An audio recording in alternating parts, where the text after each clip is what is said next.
I'm Ashutosh, you're watching NDTV. The show is politically incorrect. It's called politically incorrect. So the results are out in Maharashtra and Haryana. In both the places, BJP is struggling. Yes, I'm saying it's struggling because BJP has aimed in Maharashtra more than 220 seats. And they were so arrogant in their articulations. In Haryana, they were aiming at 75 plus seats. But finally, what came in Haryana? Only 40 seats. Now they are struggling to form government with the help of somebody who has been accused of many, many heinous crimes. And in Maharashtra, they have to listen to Shiv Sena. Now it's up to the BJP to claim whether it is a great historical victory or a great loss.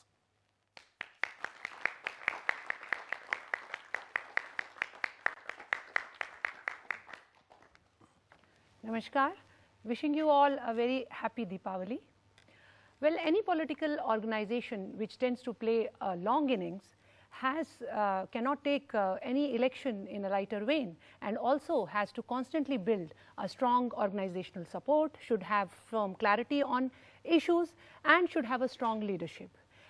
The present party in government in Haryana and in Maharashtra may not have emerged with as many number of seats as some people were expecting it to be, but has definitely emerged as the single largest party in both the states, which very clearly shows that the electorate has reposed its faith again in the party, considering that they are the ones who will be able to solve various issues, including economic issues, in the coming days.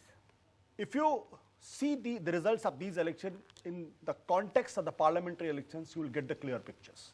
In Haryana, the BJP had won all 10 seats and their vote share was 58%. Now they are reduced to 37% vote. That is a decline of almost 22% votes in Haryana. That's a big number. And where they are now, they are not able to form the government on their own. They are struggling to get some people whom they had called names in the past. And I'm calling Gopal Kanda. I'm taking Gopal Kanda's name.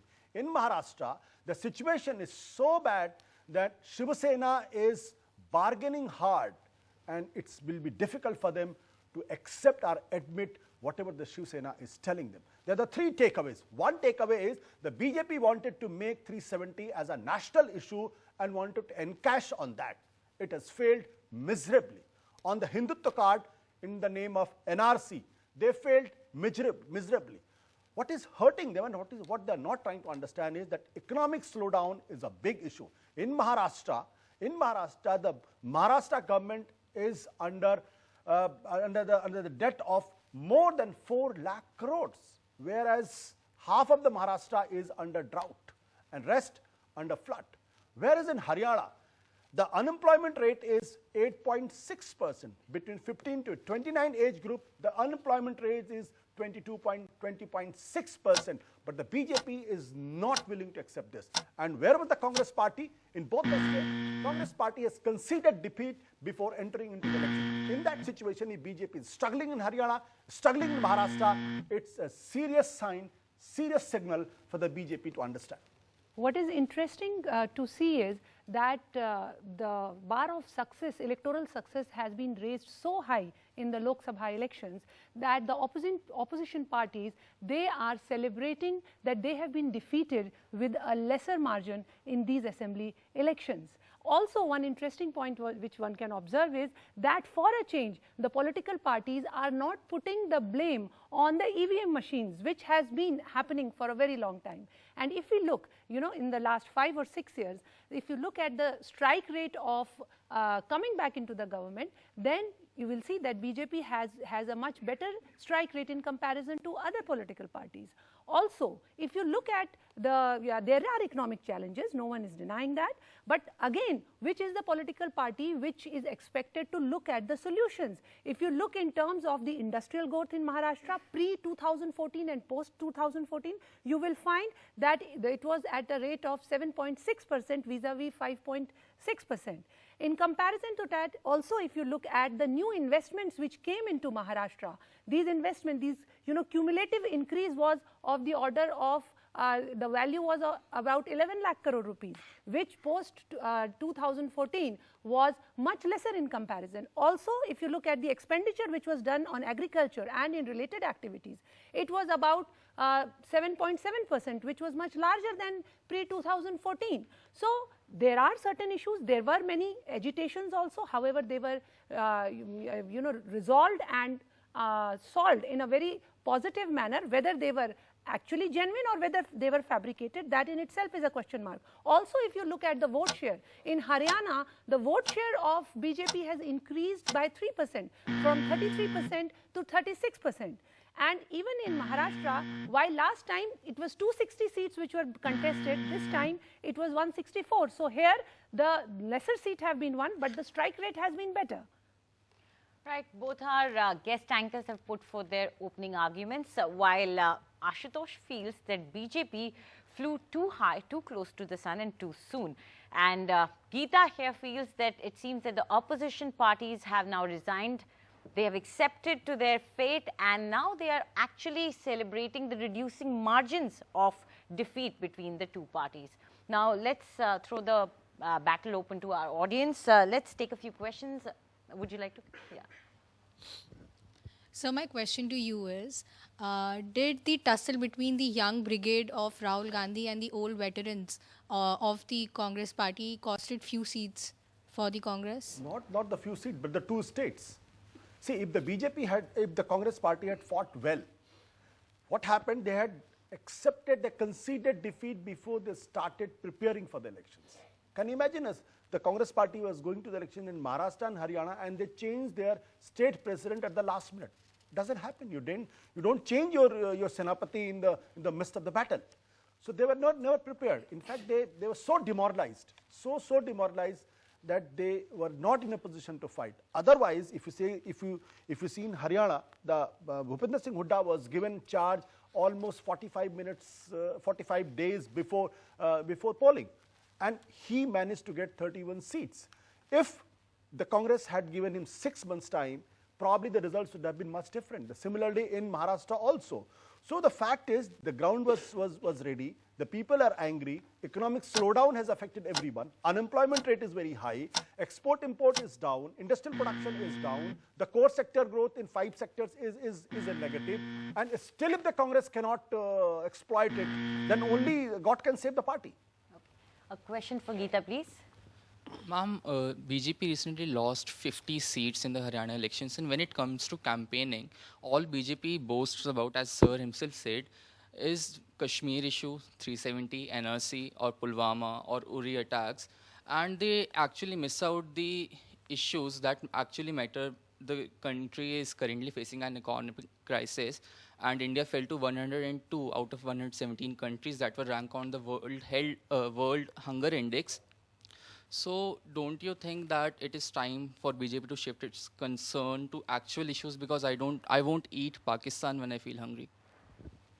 Yes, it's a very good question. You see, first point is that since you talked about a hunger index, it is important to, this is just for, you can also research it. The hunger index, which has been given out by a particular NGO, which is Germany based, all you need to do is look at which are the funders of that NGO. There are most of them, they are the leftist parties, as well as there is a Baptist church, large organization, which are the funders. So look into that background also while deciding the hunger, who decides the hunger index. Coming to the second point, you see, first of all, there is no contradiction, between the fact when we talk about, saving or looking after the sovereignty of the nation and the national security, and when there is what is on the plate that we eat. These are not two things which are contradictory.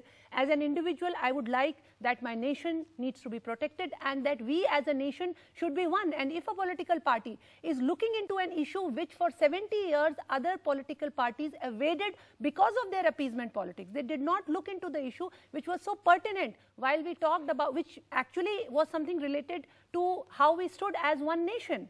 So if a political party comes out and discusses it and takes a decision on this is something which is forthcoming. And if you go to Haryana, on the ground you will find that there are a lot of people, there is full support to it. However, at the other points which you raised, yes, again, but if it has emerged as a single largest party, it shows that people still have a faith that they will be able to find an answer to their problems. Also, another important aspect that I was just 10 more seconds is that, you know, if you are aware of that earlier, you know, the kind of government recruitments which used to take place in Haryana, there used to be large scale corruption, and there are political leaders who are serving their term in jail because of that.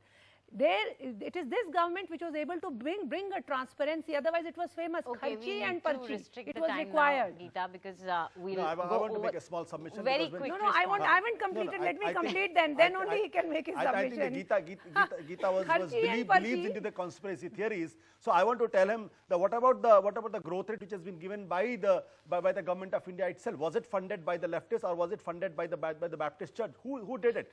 Right. The industrial production is given by the government of India. Exactly. Please tell me. No, and still, Geeta, why is please it tell that us. this Geeta, party and has Ashwini, emerged please tell as us. the single Sorry, largest we'll party? take a Please tell That us. is also We have This some government more of questions India that led our by Mr. audience Modi, wants to funded ask, by but it's time leftists for a or the short break Baptist now. Church.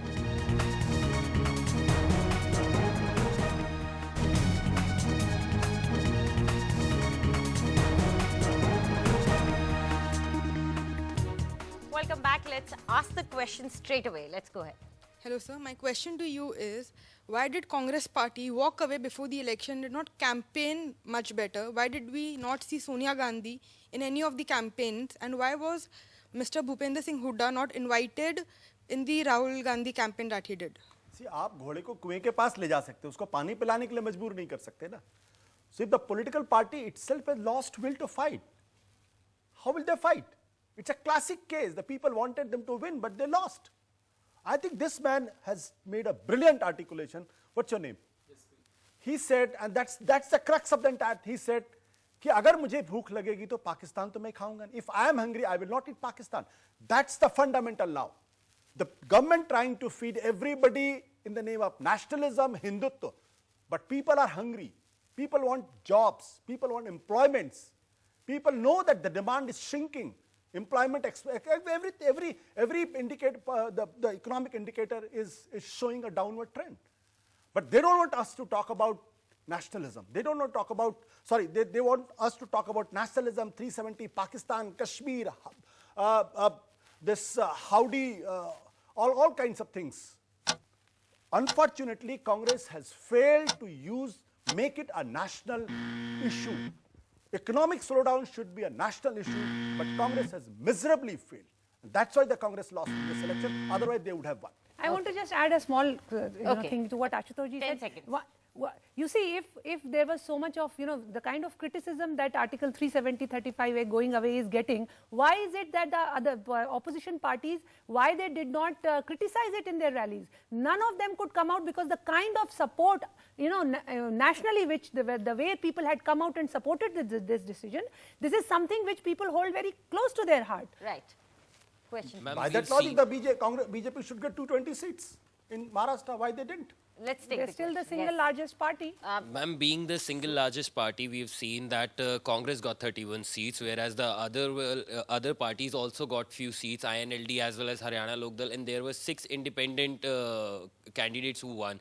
And BJP claimed that they will be getting 75 plus seats. And on the other hand, in Maharashtra too, they were claiming more than 220 seats, but the result is in front of everyone else. Don't you think it was just the overconfidence of the party that we are winning everywhere, even in the general elections prior to this election, we won? So isn't it just the overconfidence and not working very well? You see, there are, for any political party, they need to introspect into what could be the reasons, whatever was targeted and what was achieved, why there is a difference. There could be complacency, there could be many other issues, factors. That I think only a political party representative can answer. However, there are a few things that I would like to put forth here is that while a lot of talk is being done about economic slowdown and this, which of course is important and needs to be addressed, at the same time it is also important to see that in 2014, it was for 15 years it was the Congress and NCP which ruled Maharashtra. There were the amount of scams which took place during that time, the corruption, even at that time, the Prithviraj Chauhan, who was the chief minister at that time, in an interview very candidly, he said that I could not actually pin down people like in the Adarsh Houses scam, because his own very senior political parties which he named, like Vilasrao Deshmukh, Shinde, their names other party would have decimated if I had taken an action. 70,000 crore irrigation scam had took place, and in which the investigating agencies had given the name of Mr. Ajit Pawar, who was a senior NCP leader and deputy chief minister. He said if I would have done that, our coalition would have ended. I could not take any stand. I could not do any investigation. Right. So while a lot of talk is being done about the challenges which were present, it is very important that if any political party which is deep-seated into corruption will not be able to deliver anything to the people of the country. Time is up. I think you have a quick counter. See, this 70,000 irrigation scam, I want to know what action the Devendra Fadnis government has taken in the last 5 years. Why Eknath Khadse was removed from the ministry? What was the Chikki Gotala, and where was Pankaja Munde in that? So it's very fashionable. What did you do?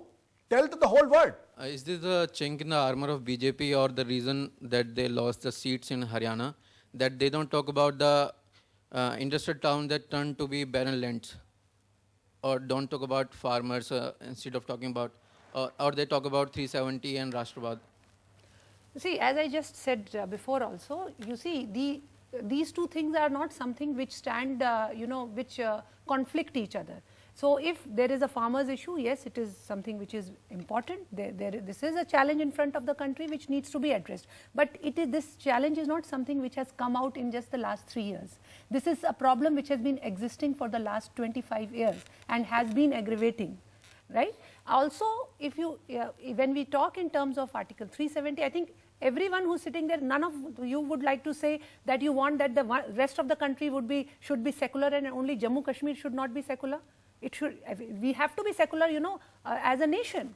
So that is something for which there is a all-out support. But there are issues which are related to, economic challenges. There is a certain amount of slowdown which is actually happening globally. So that needs to be addressed. There have to be policies which the government needs to be framed, and you see, opposition parties, they need to play a constructive role in it. And those who have, been elected, they should come out and play a role constructively. Okay, whatever time is left over, I'm going to split it between the two of you for your last attacks and answers, whatever you want to do. Go ahead. Not an attack, but I think I'm really surprised. How come Article 370 is related to the secularism, unless you want to look at the Kashmir problem from the religious point of view? If you see problem from that angle, is that not a communal outlook? Kashmir has been the most secular state in entire history. Look at the history from the BC onwards. Unfortunately, the present government wants to look at every problem, every issue from the communal angle, from the Hindu-Muslim angle. 370 is not a communal problem. 370 is not a secular problem. 370 is simply a constitutional problem. Had Kashmir been a secular state in totality, would it have been happened that all those who have gone from other parts of India and have tried to settle there, they could not get any kind of benefits? There are a large number of Valmikis who were actually called by the Kashmiri government, to do all the cleaning over there from Punjab. Till date, their children, they cannot, neither they can have any kind of a government job, they cannot get any kind of a benefit of being SC, scheduled caste and scheduled tribe. None of the tribes which are present there, Bakarwals, they cannot avail the scheduled tribe status and have, take any kind of a help in either in their scholarships or in terms of getting a government job, which everyone across India is doing. So tell me that is this the kind of secularism that is being promoted, or while it is being questioned, that yes, this is something which the fundamental rights which all the people have been getting across the country, they have been deprived. Thank you so much for joining. It seems the end of the show has been overshadowed by the Jammu Kashmir issue, but all through the debate, Ashutosh has managed to point out that this is not the results of this election, and it's not an achievement for the Congress, but it is also not a victory, a good victory for BJP, whereas Geeta here completely disagrees with him. In fact, she brought out the vote share and she said that definitely BJP has done much better. Well, that's all we have for you in this show today, and we hope that you will be joining next week as well. Thank you.